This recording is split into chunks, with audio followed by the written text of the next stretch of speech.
Yaqında dunyo bo'yicha birinchi boy Mask bilan bo'lgan ziyoratning mazmuni oshkorlangandan keyin butun dunyoda qattiq g'ulg'ul qo'zg'atdi. U ko'rsatib turib 2026 yil AGI, ya'ni hammabop sun'iy idrok texnikasi umumyuzlik ishga oshadi. 3 yildan 7 yilgacha yerimdan ortiq xizmat o'rinlari g'oyib bo'ladi. Burunqi dunyoning tartibi almashadi. Sizning yiqqan pulingiz, o'qish tarixingiz, hatto 30 yillik uy qarzingiz bu qitimliq texnika to'lqinida hech nimaga arzimasligi mumkin, dedi. Maskdan odatdagi odamlar qanday qilish kerak deb so'ralganda, u ishkilanmasdan bu g'oyat zo'r o'zgarishga yuzlanish kerak deb javob berdi. Qiynundaqda tövəndə bu qitimliq uzunluqi 3 soatga so'zilgan bu suhbatda zodi qandoq odamni hayron qoldiradigan texnikalik temalar o'tirib qo'yilgandi. Bu qitimliq suhbat bo'lsa 2025 yil oxirida suratga olingan. 3 soatlik suhbatda nurg'ulagan texnikalik temalar so'zlangan. Buning ichidagi 4 muhim tema nurg'ulagan kishilarni hayron qoldirgan. Buning birinchisi bo'lsa 2026 yili hammabop sun'iy idrok texnikasi umumyuzlik amaliylashudi. Bu qitim Mask bu gapni qilganda kelgusida degan mujmal so'zni ishlatmagan. Aksincha 2026 yili deb vaqtni aniq degan. U yana nurg'ulagan xizmatlarning o'rnini sun'iy idrok oladi. Bu xizmatlarni sun'iy idrok mukammal qila oladi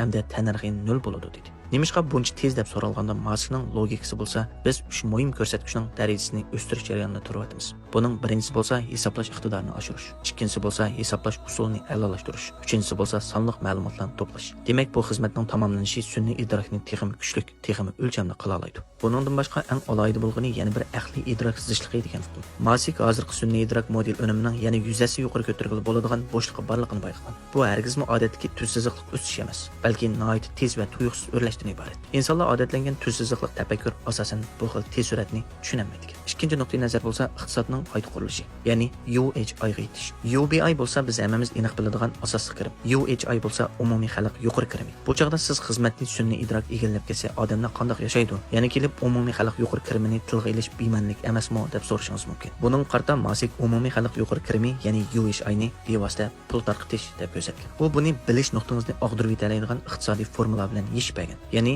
baho pul bilan ta'minlash miqdorini tovar mulozimat umumiy miqdoriga bo'lgan ketdi. Mask mo'ljallab kelgusida Chintianju nomli mashina odamlarning soni 10 milliard donaga yetadi. Emgak kuchi tanarxi 0 ga teng bo'lganda tovar va mulozimat ishlab chiqarish haddidan ziyoda oshadi. Mahrajli tovar ko'payadi. Baho tabiiyla tez suratda tuvanlab cheksiz holda 0 ga yaqinlashadi. Shunga pul tarqatish hargizmi yordam qilish emas, balki cho'qim qilishga tegishli ishga aylanadi. Agar pul tarqatilmasa, bu xil g'oyat zo'r bo'lgan ishlab chiqarish kuchini kim iste'mol qiladi dedi. 3-nuqtai nazar, insonlarning o'rni, jonliqning tartibga yetakchilik qilish. Bu intoyin odamni azoblaydigan, ammo amaliyotga yaqinlashgan bir so'z. Bu xuddi biz kompyuterni ochganda uningga ketadigan son sifir yoki bizning buyrug'imizga o'xshash gap. Ya'ni biz yetakchilik qilganda ondan u qo'zg'aladi. U qo'zg'algandan keyin biz yonda tursaqli bo'ladi. Hisobda insonlar faqat yetaklash rolini o'ynaydi.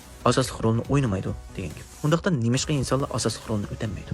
Nimishqa faqat yetaklash rolini o'ynaydi? Buning qarta Maskning javobi bo'lsa fizikalik cheklama. U insonlarning cho'ngmingisi 20 watt kompyuterga o'xshaydi. Tafakkur qilish surati ximiyalik ta'sirga uchraydi. Ammo sun'iy idrok bo'lsa giva darajali nur tezligida tafakkur qila oladi. Hisoblash, asli saqlash qatorliqlarda cheklamalikni buza oladi. 4-nuqtai nazar, ma'rif bilan davolanishning xotimasi.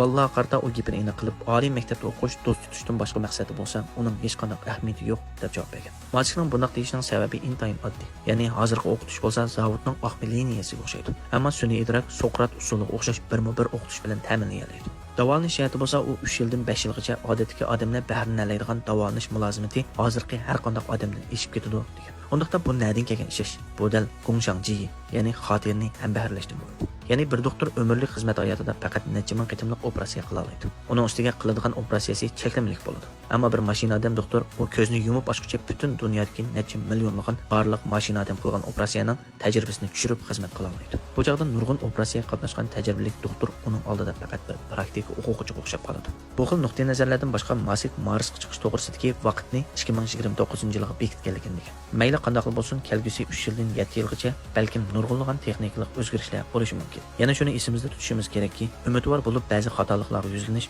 umidsizlik patqiqida to'g'ri ish qilganda yaxshi. Bu mazmun Loma Tamishidan tarjima qilingan.